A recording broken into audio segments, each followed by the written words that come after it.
Mysterious sound heard through parts of Fort Greene, Brooklyn has been driving some people, we are told, crazy. Yeah, it's maddening, it's unsettling, and it's also just this mystery because nobody seems to know what is causing this strange humming sound. CBS 2's Kevin Rincon gives us a listen.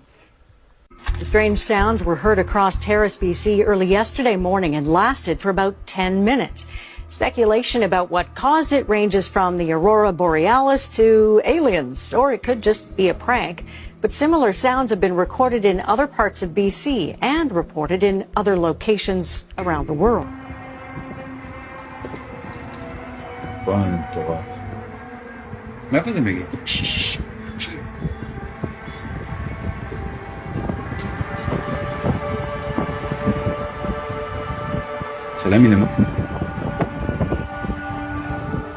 Wow.